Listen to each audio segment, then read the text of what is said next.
Lucas capítulo 12, versículo 1. Para você que nos visita, desde fevereiro, nós estamos pregando no Evangelho de Lucas, desde o capítulo 1, versículo 1 de Lucas. Agora, nós chegamos no capítulo 12 de Lucas. Então, nós estamos aí desde fevereiro, como eu disse, já fizemos mais de 60 pregações no Evangelho de Lucas, e hoje nós chegamos no capítulo 12.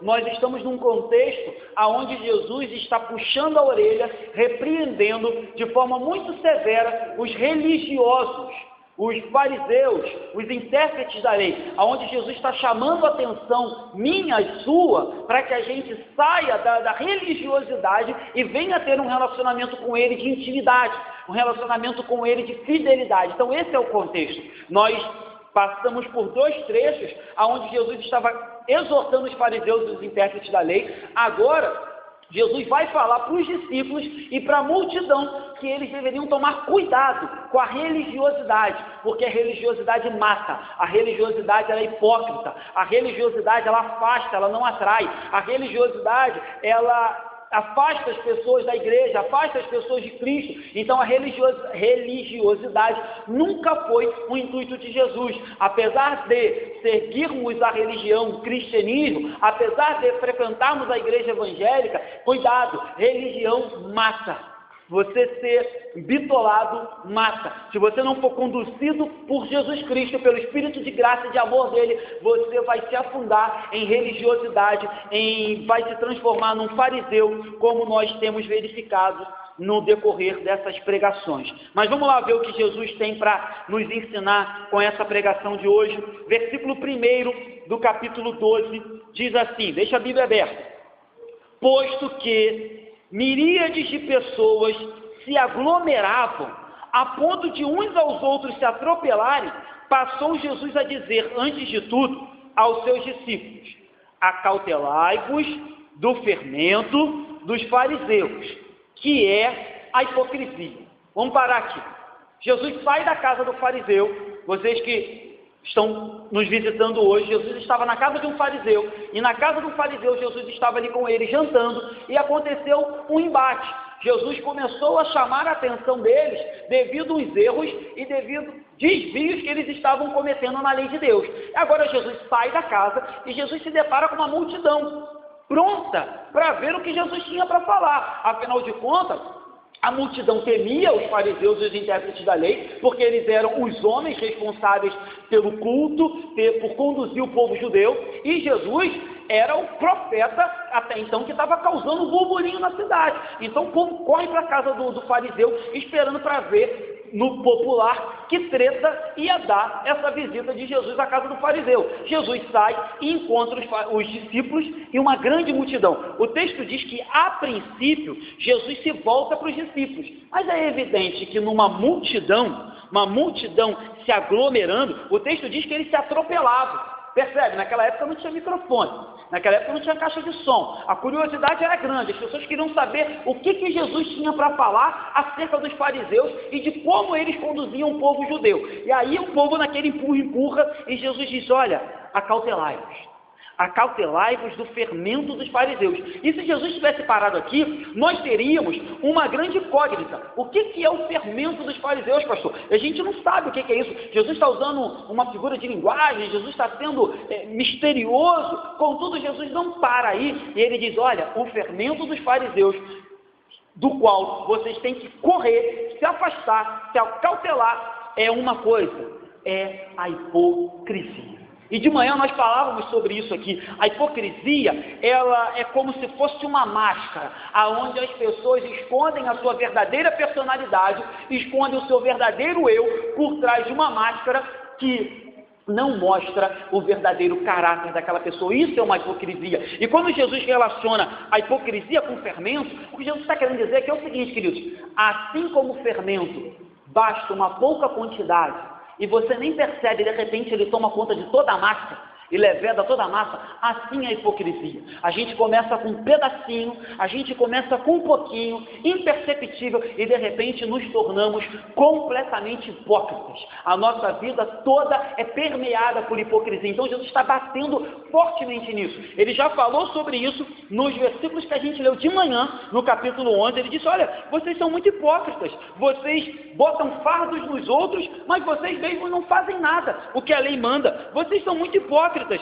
porque vocês tomaram a chave da ciência e não deixam ninguém entrar. Então Jesus está batendo nesse tema. E talvez, deixe-me agora fazer um parêntese e falar, seja um tema muito relevante para as igrejas dos dias de hoje. Eu confesso que hoje tem sido muito difícil encontrar igrejas saudáveis e igrejas que vivam a verdade de Jesus, e constantemente nos deparamos com pessoas que frequentam igrejas domingo após domingo, meses após meses, anos após anos, e ainda assim têm uma atitude hipócrita. Isso não é uma atitude cristã, isso não é um ensinamento de Cristo, isso não é uma verdade que Jesus deseja para mim e para você. Então cuidado com isso. Provavelmente Deus tem algo a nos ensinar com esse versículo. Talvez você fale: olha pastor, acho que hoje isso não se aplica na minha vida, mas cuidado, porque colocar máscaras e fingir ser aquilo que não é, acontece com muita facilidade na nossa vida.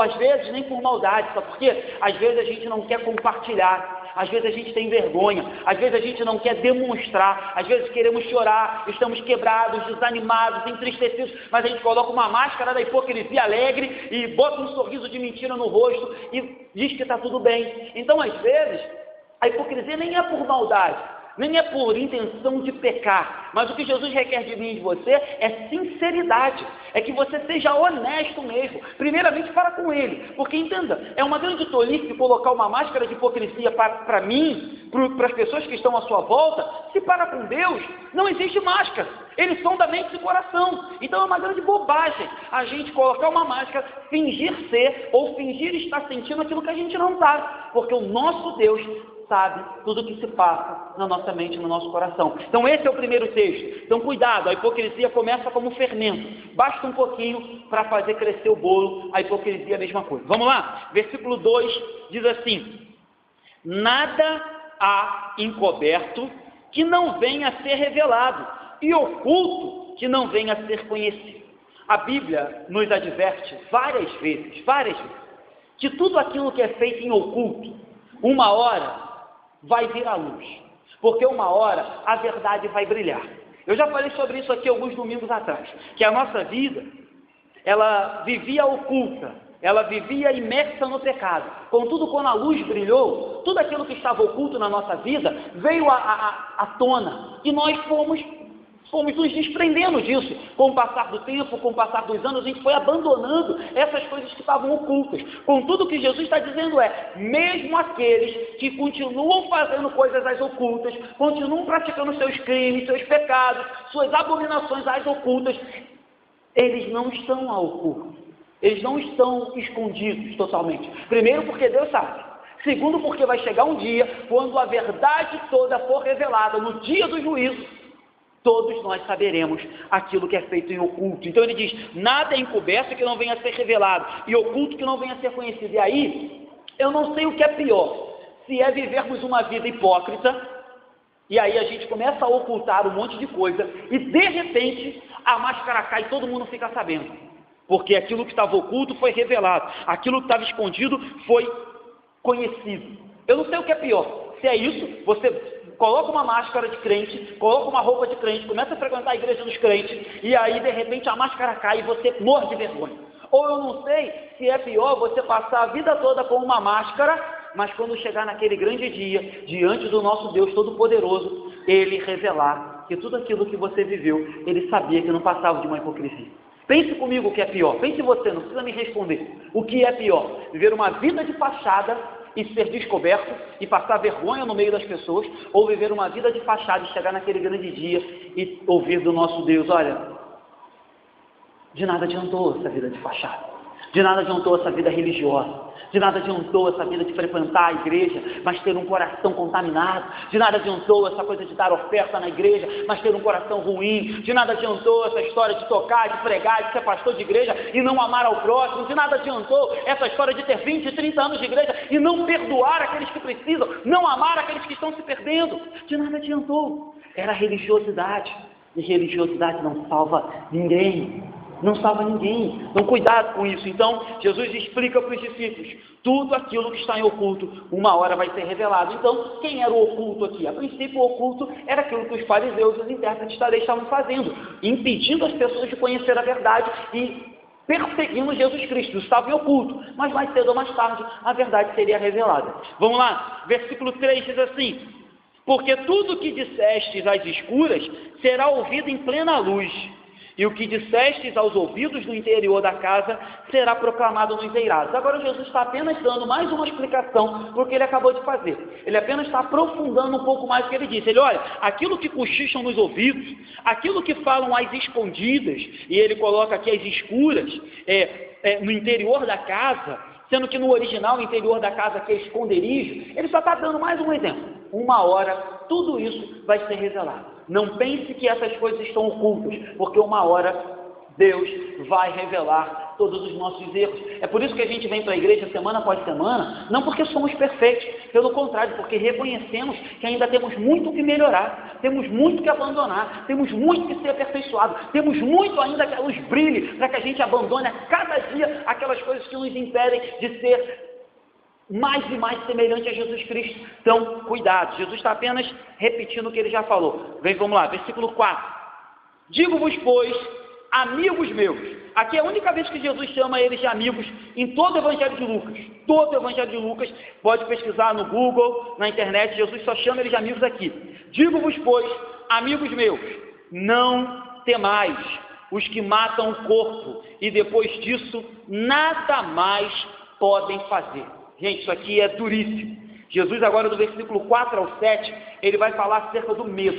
E ele vai nos mostrar, olha que coisa interessante, que o medo, talvez você nunca tenha pensado nisso, que o medo pode ser um motivo ou pode ser uma causa para a hipocrisia. Você fala, como isso, pastor? Como que o medo pode ser motivo de hipocrisia?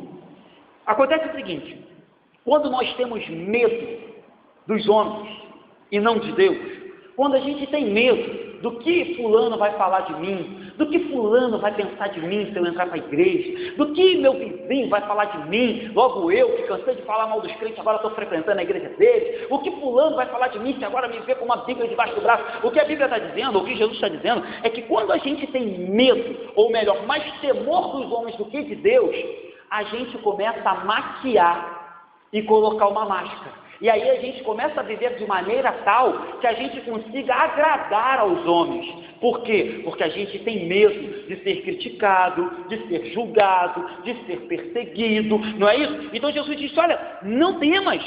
Aí olha o exemplo que Jesus dá, aqueles que matam o corpo. Aí você fala, caramba, matam o corpo. Jesus diz, e não podem fazer mais nada. Você talvez diria, pô Jesus, vai fazer mais o quê? Já matou o corpo, quer mais? Mas aí Jesus está dizendo para a gente isso, não temos homens, porque se você temer os homens, você vai viver de acordo com a vontade deles. Se você temer os homens, você vai conduzir a sua vida de acordo com a vontade dos homens. Logo, você não vai conduzir a sua vida de acordo com a vontade de Deus. Isso é uma grande hipocrisia, porque talvez você tivesse até vontade de ser crente, mas aí o medo de ser ridicularizado, o medo de ser taxado, o medo de ser zombado, faz com que você coloque uma máscara e viva de forma hipócrita. Talvez você queria ser diferente da grande maioria das pessoas da sua vizinhança ou da sua família, mas você não faz por medo dos homens. Então cuidado com isso, queridos. Ter medo dos homens é uma causa, um pressuposto para se tornar hipócrita, porque você vai viver para impressionar as pessoas e buscando a aprovação delas, quando você deveria viver para impressionar a Deus e buscar a aprovação somente dele, não importa o que as pessoas fazem. E aí, outra coisa interessante, voltando para a questão da morte,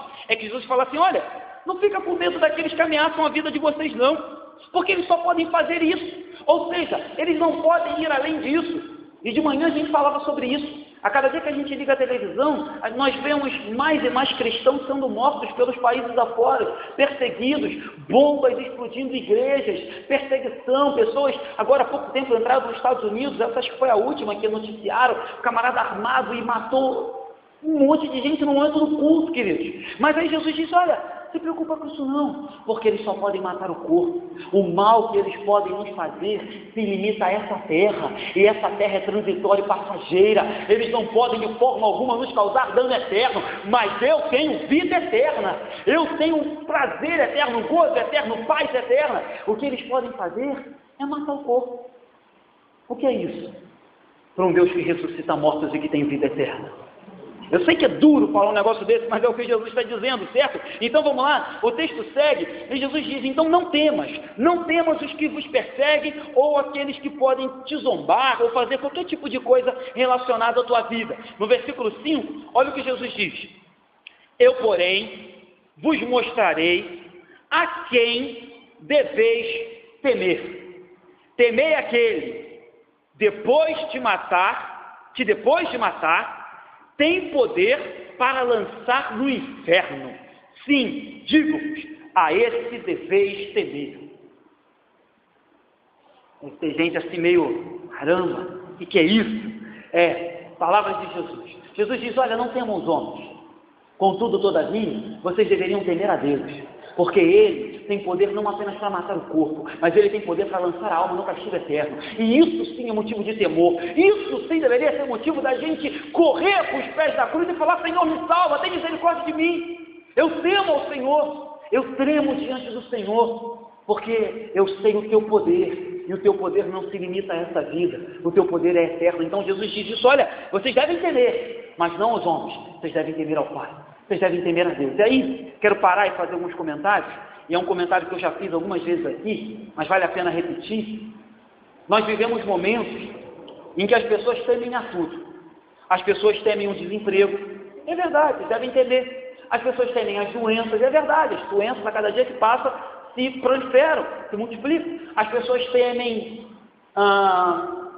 o Temer, temem a Dilma, eles temem a reforma da Previdência, eles temem o patrão, têm medo do patrão, eles temem ao professor da faculdade, enfim, as pessoas temem a tudo e a todo nos dias de hoje. Contudo, queridos, se tem coisa que está em falta, é temor e tremor a Deus. Isso está em falta nos dias de hoje. As pessoas têm medo da polícia, têm medo do bandido, têm medo da madrugada, têm medo de tudo. Contudo, quando você diz, meu irmão, você deve temer a Jesus, você deve temer a Deus, você deve ter uma vida de santidade, uma vida de comunhão com Ele. As pessoas não querem. Esse é o tipo de temor que as pessoas são muito assim, como é que eu vou falar? Corajosas. Esse é o tipo de temor que as pessoas são muito decididas. Não, desse temor eu não preciso. Contudo, morrem de medo do patrão. O máximo que o patrão pode fazer é te mandar embora. Morre de medo do professor, o máximo que ele pode fazer é te reprovar. Contudo, para com Deus, aquele que tem poder de salvar as nossas vidas, nós não tememos. Nós tratamos ele assim, de forma leviana, como se ele fosse um qualquer. Então cuidado, meus irmãos. Tanto você antigo de igreja, quanto você mais novo de igreja, não se permita perder o temor e o tremor a Deus, não se permita viver de forma negligente. Contudo, deixe-me fazer outro porém aqui. Quando eu digo temer e tremer a Deus, também não estou dizendo viver em pânico não, tá? Deus não é um carrascão, pronto para te pegar não. Deus, o mesmo Deus que requer da gente santidade, piedade, temor e tremor, é um Deus que ama, é um Deus que cuida, é um Deus que zela, é um Deus que a Bíblia chama ele de Pai, é um Deus que diz que nos acode, é um Deus que diz que nos pega no colo, é um Deus que diz que ainda que uma mãe esqueça do filho, ele jamais esqueceria de nós. Esse é o Deus que eu estou falando. Contudo, o fato dele ser Pai, dele ser amoroso, também não faz com que a gente trate ele de qualquer maneira. Até porque, pense na sua relação família. Talvez alguns aqui vão falar, a minha não é assim não, tudo bem. Mas, geralmente, o fato do nosso pai ser o nosso pai, o nosso querido pai, que a gente tem intimidade, a gente não trata ele de qualquer jeito. Geralmente a gente tem temor, a gente trata ele com reverência, a gente trata o nosso pai com educação. E por que com Deus, que é um pai maior ainda, a gente acha que pode tratar de qualquer maneira, de qualquer jeito?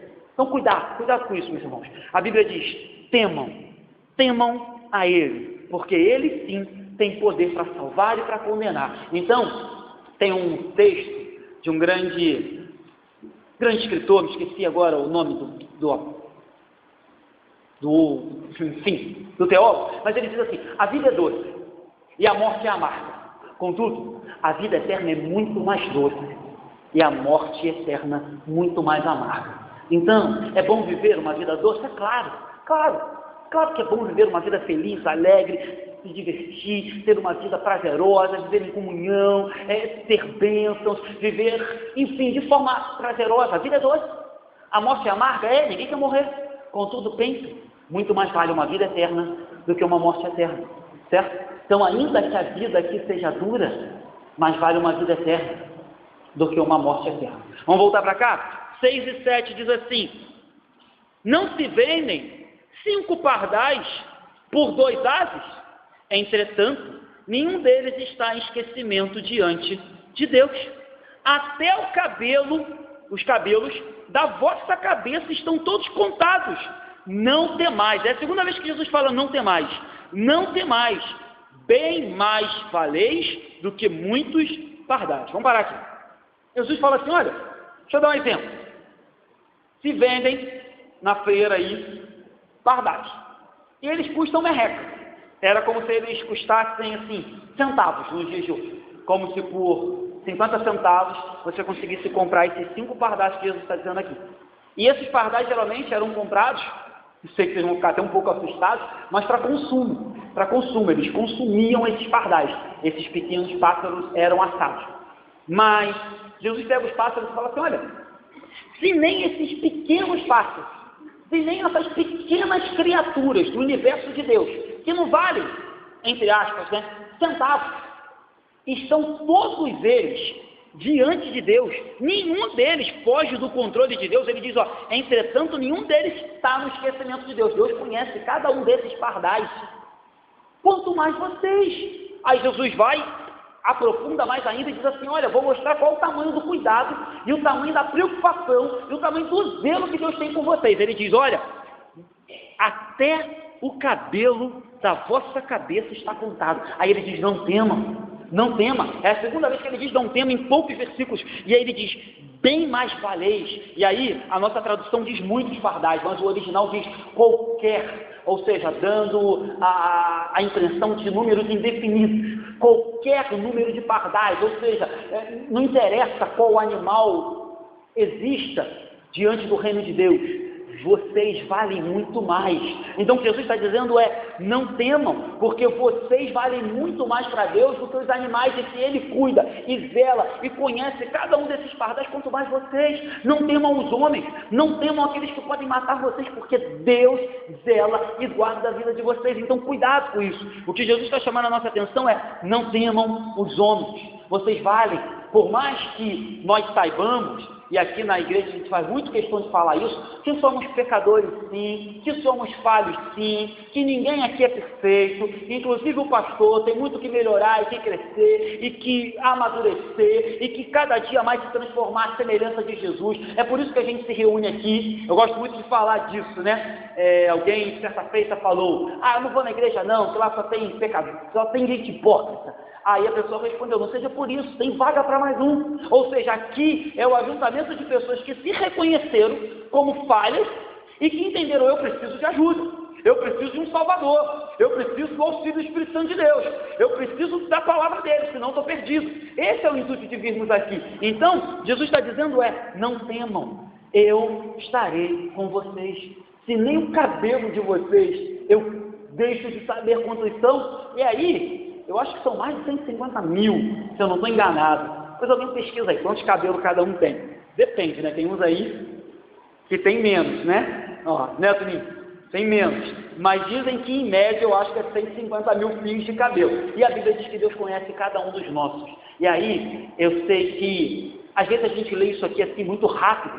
Mas você já parou para tentar viajar mesmo, e entender o tamanho do poder, do cuidado, o tamanho do amor de Deus, quando Jesus diz que até o fio do cabelo, sabe, é como se realmente nós fôssemos aqueles filhos extremamente amados por Deus, cuidados, zelados, que Ele conhece cada fio do cabelo. E às vezes a gente passa por umas neuroses, por uns dramas, e a gente pensa assim, eu acho que Deus esqueceu de mim. Eu acho que eu estou sozinho. Eu acho que Deus não fala mais comigo. É uma grande bobagem, nossa, porque o nosso coração é frágil, mas se Ele conhece cada fio de cabelo, irmão, quanto mais o nosso coração e aquilo que a gente tem passado. Então, a palavra de hoje já é a segunda vez que Jesus repete, não temais. Vamos seguir? 8 e 9. Diz assim, digo-vos ainda, todo aquele que me confessar diante dos homens, também o Filho do Homem o confessará diante dos anjos. Mas o que me negar diante dos homens, será negado diante dos anjos de Deus. Irmãos, chegamos num dos versículos também mais conhecidos, mais citados e mais repetidos no meio evangélico. Jesus disse, olha, vocês não devem temer aos homens, vocês devem temer a Deus. Contudo, vocês não devem apenas temer a Deus. Nesse processo de não temer aos homens e temer a Deus, nesse processo de não buscar aplauso dos homens, honra dos homens, reconhecimento dos homens, aprovação nesse processo de você deixar de ligar para o que os outros falam, para o que os outros pensam, e se voltar para Deus, nesse processo, existe algo a mais que é exigido de mim e de você. E aí Jesus diz, todo aquele que me confessa diante dos homens. Então o contexto é, não temam. Então o que Jesus está dizendo é, se vocês não temem aos homens, ao ponto de chegar diante deles e dizer, eu confesso Jesus, eu creio nele, ele é o meu Senhor, ele é o meu Salvador, eu creio naquilo que está escrito na Bíblia acerca dele. Isso é confessar Jesus. Lembre-se que nesse contexto aqui, confessar Jesus era motivo para você talvez até morrer, ser perseguido, ser expulso de casa, nessa época aqui. Hoje as coisas estão mais tranquilas.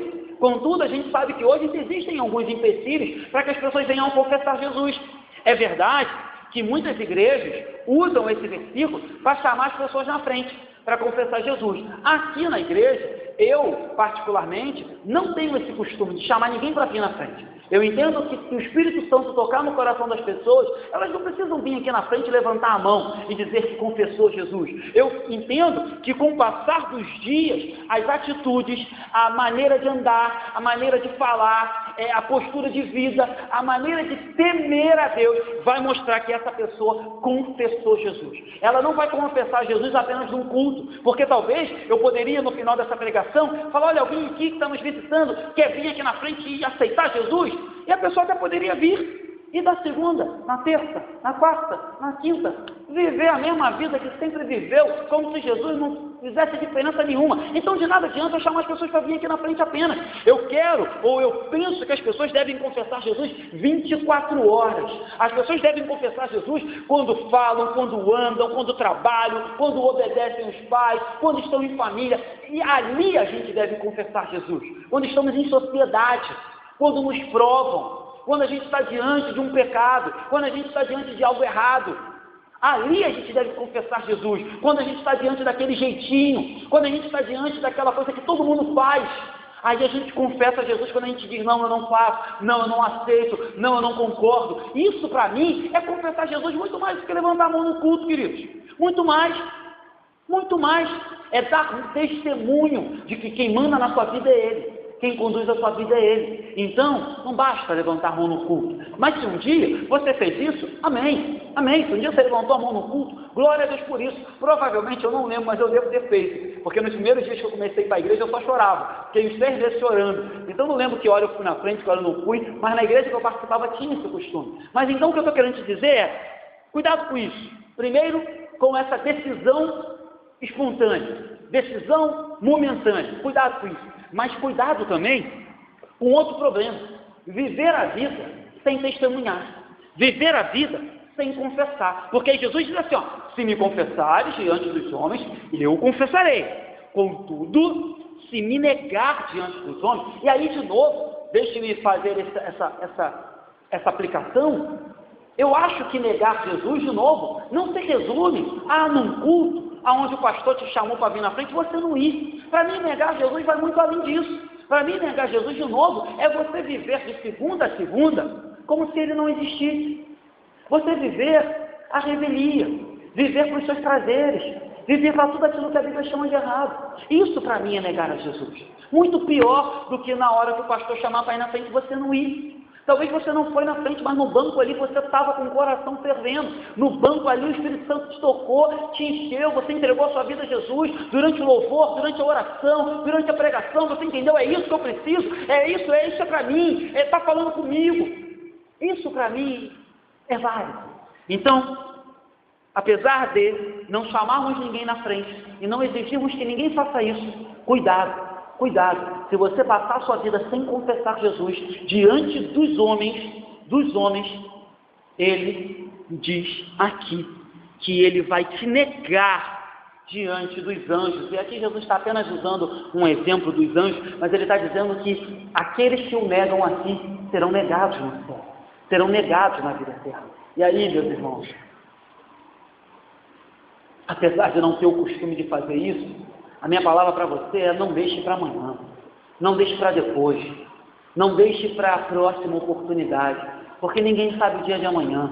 Eu não sei, queira Deus, e eu também quero vê-los todos aqui nos próximos domingos, mas eu não sei o dia de amanhã, nem da minha vida, nem você sabe da tua. Então, se hoje for o dia que ainda do banco aí, seja a hora, o momento de você se quebrantar, entregar a sua vida a Cristo, faça agora, faça hoje, o confesse hoje, ainda que em particular, mas que daqui para frente você comece a confessá-lo em público, diante dos homens, sabendo que naquele grande dia ouviremos: vinde, benditos do meu Pai, para a morada que eu vos preparei. Contudo, alguns ouvirão naquele grande dia: apartai-vos de mim. E o meu desejo, e com certeza de todos que aqui estão, não é que você escute: apartai-vos de mim. Nosso desejo é que quando a trombeta tocar e quando ele voltar para nos buscar, e nós cremos nisso de verdade, ainda que pareça loucura, eu quero vê-los lá e a gente olhar um para o outro e dizer: valeu a pena. Lembra tudo que passamos, lembra toda a dificuldade, lembra aquela vez, e a gente dizer: valeu a pena. E a gente ouvir da boca de Jesus, que hoje você está ouvindo o pastor falar, mas já imaginou naquele grande dia, a gente, todo mundo assim, um grande exército, e ele dizer: vinde benditos, entrai nas moradas. Isso é maravilhoso, cara. Vamos voltar, versículo 10: todo aquele que proferir uma palavra contra o Filho do Homem, isso lhe será perdoado, mas para o que blasfemar contra o Espírito não haverá perdão. Eis aqui um versículo bastante difícil da Bíblia, bastante difícil, porque algumas pessoas não entendem muito bem, ou fazem uma interpretação um pouco equivocada dele, e a gente acaba perdendo um pouco a noção do texto. Jesus falou: olha, o Pai cuida e conhece vocês. Jesus falou: eu os reconhecerei naquele grande dia. E agora ele vai falar do Espírito Santo. E ele diz assim: olha, cuidado, hein? Porque toda palavra, todo aquele que blasfemar contra o Espírito Santo não será perdoado. E aí a pergunta é: pastor, como entender isso quando a gente aprende na Bíblia que todo pecado pode ser perdoado? O adúltero pode ser perdoado, o homicida pode ser perdoado, o usuário de drogas e o traficante pode ser perdoado, o prostituto pode ser perdoado, enfim, o ganancioso pode ser, o político pode ser perdoado, todos eles podem ser perdoados. E pastor, como entender isso? Como entender isso? Se Jesus está dizendo que existe algo aqui que não pode ser perdoado, que os mais terríveis pecados, quando a pessoa se arrepende e muda de vida, tem perdão? Como que a blasfêmia não tem perdão? E aí vamos tentar entender um pouquinho. O contexto que a gente está aqui é um contexto onde os fariseus tinham dito o seguinte de Jesus: olha, Jesus tinha feito uma cura, tinha expulsado o demônio, e aí os fariseus falaram: olha, ele está fazendo isso por Beelzebub. Então os fariseus estavam fazendo o seguinte: os inimigos de Jesus estavam atribuindo a Satanás a obra que o Espírito Santo fazia por meio de Jesus. Era isso que eles estavam fazendo. Eles estavam de forma dura e literalmente se se opondo à obra de Jesus. Essa era a atitude deles para com Jesus. E aí você entende, eu disse que todo pecado pode ser perdoado, contudo, perdão requer arrependimento e confissão. Para que você ouça de Deus que os seus pecados estão perdoados, primeiro você tem que confessar: olha, Senhor, fiz isso. Segundo, você tem que falar: estou arrependido. E aí ele te perdoa. Contudo, a gente, sempre que está lendo aqui a Bíblia, sempre que está lendo essa passagem que o pessoal está atacando Jesus, você não vê em momento algum um pingo de arrependimento e de confissão desses homens. Então você vê que o ataque deles, a blasfêmia deles, a oposição deles era constante e incansável. Eles em momento algum paravam para refletir aquilo que Jesus estava fazendo, poderia ser a obra de Deus. Lembra quando João Batista pergunta assim, ele estava preso, aí ele manda 2 discípulos e fala assim, pergunta para ele lá se ele é mesmo o Messias que havia de vir. E ele diz assim para João Batista, avisa para João Batista que cegos estão vendo, surdos estão ouvindo, leprosos estão purificados e as pessoas estão sendo salvas pelo nome de Jesus, demônios estão sendo expulsos. Então Jesus relaciona a operação miraculosa dele com o fato dele ser o Messias. E aqui os fariseus estavam pelo contrário, se levantando contra essa obra e dizendo que isso era de Satanás. Então o pecado imperdoável era porque eles não queriam, em hipótese alguma, andar no caminho do perdão e se quebrantar diante do Filho de Deus. Ou seja, eles não tinham um verdadeiro arrependimento, porque se assim tivesse, Jesus estaria pronto para perdoá-los também. Então cuidado, o pecado imperdoável, ele é uma blasfêmia contra o Espírito Santo, é um resultado gradual daqueles que têm até luz. Escuta o que eu vou falar, eles têm até luz na mente, eles até escutam a pregação, contudo o seu coração está endurecido, está totalmente impenitente, indiferente, incrédulo para com Deus. Esse é a blasfêmia com o Espírito Santo, é a apostasia e a indiferença constante para com Jesus. Porque entenda uma coisa, se todo pecado pode ser perdoado, por que as pessoas não entram no céu, pastor? Por incredulidade. Por que as pessoas não entram no céu, pastor? Por indiferença para com Jesus. Por que as pessoas não entram no céu, pastor? Porque não creem no Senhor e Salvador Jesus Cristo. Esse é o único impedimento que faz as pessoas não entrar no céu. Fora isso, todos os outros pecados podem ser perdoados. Logo, as pessoas podem ter acesso ao céu. Então, quando Jesus está falando de blasfêmia, ele está falando disso, de uma apostasia, de uma impiedade, de uma indiferença, de um ataque constante e voluntário, que vai levar a pessoa a uma total aversão ao Evangelho e a Jesus. Então entenda, a blasfêmia é muito mais do que falar mal. Vamos supor, ponhamos que alguém passou ali fora e nos viu aqui e falou, aquele povo ali é um bando de endemoniados, aquele povo ali, eles dizem que tem o Espírito Santo, mas eles não têm nada, eles são tudo blasfemos, eles são tudo servos de Satanás. É muito mais do que isso, porque posso ser sincero, eu já cansei de falar mal de crente, e se isso fosse imperdoável, hoje eu não estaria aqui. Eu já cansei de criticar a igreja, e se isso fosse imperdoável, eu não estaria aqui. Eu já cansei de criticar, inclusive, algumas coisas que eu acho absurdas, que alguns que se dizem evangélicos fazem, principalmente na televisão.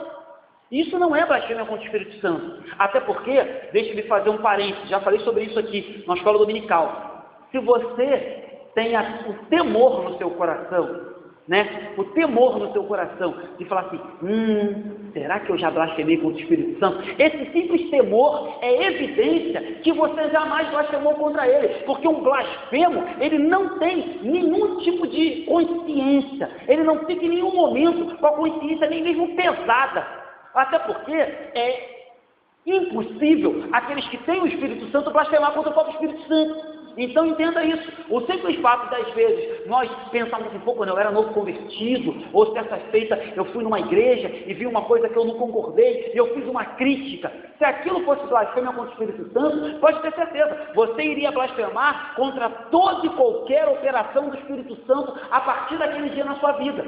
Então, se por um dia apenas você fez uma crítica, isso não é blasfêmia contra o Espírito Santo, certo? Não é, não foi, nunca será, porque, de novo, o simples fato de você ficar preocupado, será que isso que eu falei foi blasfêmia? É sinal de que o Espírito que está dentro de você está te incomodando e dizendo que não é, certo? Então, cuidado, porque tem muita gente que interpreta isso de forma errada. Então, só para fazer um resumão disso, blasfêmia contra o Espírito Santo, oposição constante, deliberada, incredulidade, impiedade, perseguição e ódio, aversão a tudo aquilo que é manifestação do Espírito Santo de Deus no seio da igreja e por meio de Cristo Jesus, certo? Para a gente fechar esse ponto. Vamos lá para terminar. 11 e 12.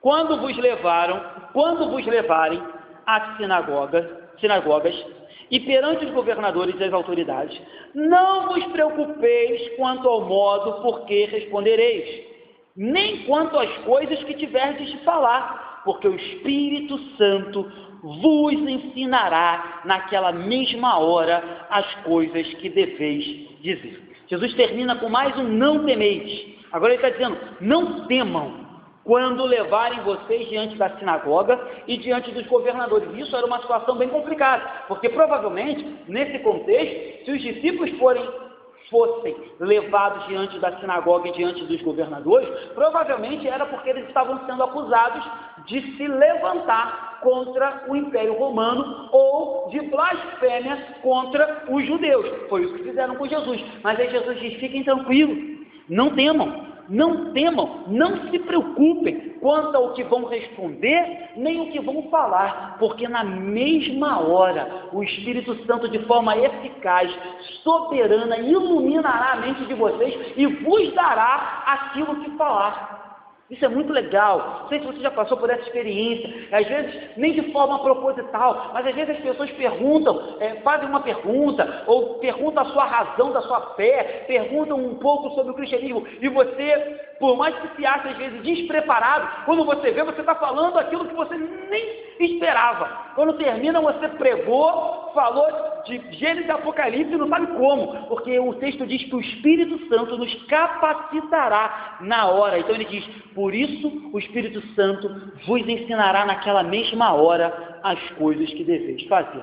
E aí, essa profecia de Jesus, ela se cumpre hoje, mas ela também se cumpriu de forma muito clara. Vocês vão lembrar aqui, aqueles que já leram Atos, na vida de Estevão, na vida de Pedro e João, quando eles vão presos, na vida de Paulo, quando ele é levado várias vezes diante dos governadores e ele, de forma muito intrépida, prega o Evangelho. Eu gosto muito daquele versículo, né, que eu já disse aqui que alguns têm uma interpretação equivocada, que Paulo diz assim, que importa se eles estão pregando por inveja, por porfia? E esse texto, sabe o que Paulo estava dizendo? Paulo dizia assim, toda vez que eu sou levado diante de um tribunal para me acusarem, quando eles vão ler a minha acusação, eles começam a ler, este é Paulo, fariseu, da tribo de Judá, ele estudou com Gamaliel, ele era perseguidor dos cristãos, ele fazia parte da cúpula dos fariseus, ele tinha carta para perseguir. Contudo, no caminho de Damasco, ele teve encontro com Jesus, ele ficou cego e Jesus apareceu para ele foi convertido e agora ele está pregando esse cristianismo. Disse que esse Jesus ressuscitou o terceiro dia e que vai voltar para buscar a sua igreja. Ou seja, essa era a pregação por inveja, por porfia, que Paulo diz. Paulo diz, eles estão pregando, eles acham que estão me acusando, mas o que eles estão fazendo é pregar o Evangelho. E toda vez que eles me levam lá para me acusar, eles me dão oportunidade de pregar de novo, porque eu vou e confirmo tudo que aconteceu, eu vou e confirmo tudo que Deus fez na minha vida, ou seja, eu confesso Ele diante dos homens. É isso que Paulo está dizendo nesse texto. Então, não temam, 3 vezes ele disse, não temam os homens, se eles te colocarem contra a parede, vierem zombar da tua fé, vierem te apertar, não temam, porque naquela hora o Espírito Santo te envolverá, te iluminará por meio da palavra de Deus e você falará e responderá de acordo com a vontade dele. Amém? Para terminar, vou fazer algumas aplicações para a gente terminar. A primeira aplicação que eu queria fazer é que por 3 vezes, eu não poderia deixar de fazer essa aplicação, é que por 3 vezes nesse trecho, Jesus nos chamou a não temer. Eu sinceramente não sei o que tem feito você temer durante os dias que a gente tem vivido. Como eu disse, eu sei que as pessoas temem muitas coisas. Contudo, eu queria te dizer que nessa noite você pode confiar em Jesus e deixar de temer tudo aquilo que tem te atribulado. Você pode. Ah, pastor, como vai ser isso? Vai ser fantástico mundo de Bob? Não. A vida continuará difícil. A vida continuará talvez a te pregar algumas pedras. As lutas continuarão a existir. Contudo, entretanto, você confiará e não temerá, porque não dorme aquele que nos vigia. O guarda de Israel não vacila. É Ele que guarda a nossa casa. É Ele que nos protege. Então é possível sim não temer, mesmo diante das situações mais adversas dessa vida. Segunda que eu queria falar, cuidado, eu falei no início, é hipocrisia, querer ser mais espiritual do que se é. Então, foi isso que Jesus falou, acautelai-vos do fermento dos fariseus, que é a hipocrisia, cuidado com eles, cuidado. Então, cuidado, querer se mostrar muito espiritual, muito cheio, e não ser isso de verdade, é hipocrisia. A gente não precisa mostrar, a gente tem que ser. Se você é espiritual, você não precisa falar. Se você é espiritual, você não precisa aparecer. Se você tem intimidade com Deus, você não precisa anunciar. As pessoas perceberão, certo? Então cuidado. É hipocrisia querer parecer espiritual quando não se é. Terceira aplicação que eu queria fazer. Cristo nos alertou várias vezes que nós não devemos temer aos homens, porque eles não podem nos causar mal eterno, certo? Então, se tivermos que temer alguém, temamos ao Senhor Jesus Cristo e ao nosso bom Deus, que tem vida eterna para mim e para você. Quarta aplicação, lembre-se do grande valor que foi manifestado por Jesus acerca de um ser humano, ou acerca da alma do homem. Jesus diz, olha, até o fio dos vossos cabelos estão contados. Nenhum dos animais se comparam ao valor de vocês. Ele disse, vós valeis muito mais, bem mais valeis do que todos os animais. É isso que a Bíblia diz. Então, a alma do ser humano vale muito mais do que fama, dinheiro, sucesso, muito mais do que posição, muito mais do que tudo que o mundo possa pregar. A alma e a vida de um pecador vale muito mais para o nosso Senhor Jesus. Quinta aplicação, temos que confessar Jesus nesta vida. Precisamos, isso é uma exigência para que possamos ouvir naquele grande dia, vinde benditos de meu Pai. Não existe atalho, não existe outro caminho, não existe outra possibilidade, não existe outra opção. Se você não confessar Jesus em vida, você não será bem-vindo na vida eterna. Por mais que isso seja difícil de falar, essa é uma grande verdade. E por último, ainda que se tornar cristão seja difícil, seja duro, não seja fácil, ainda que viver com Cristo ali, sendo fiel, seja uma luta, não temam, porque o Espírito Santo nos fará lembrar, nos ensinará tudo que precisamos para viver nessa vida. Nós temos um consolador, um auxiliador, um encorajador, e a Bíblia diz que quando nós confessamos a Jesus, Ele habita dentro de nós, Ele vem morar no nosso coração. Sendo assim, não existe nada, nem ninguém que pode se levantar contra mim e a tua vida. Não existe nada, nem ninguém que pode impedir de sermos iluminados, abençoados, resgatados, redimidos pelo sangue do Cordeiro. Amém?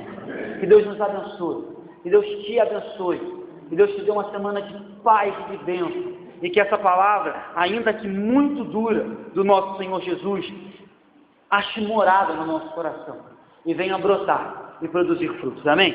Vamos ouvir o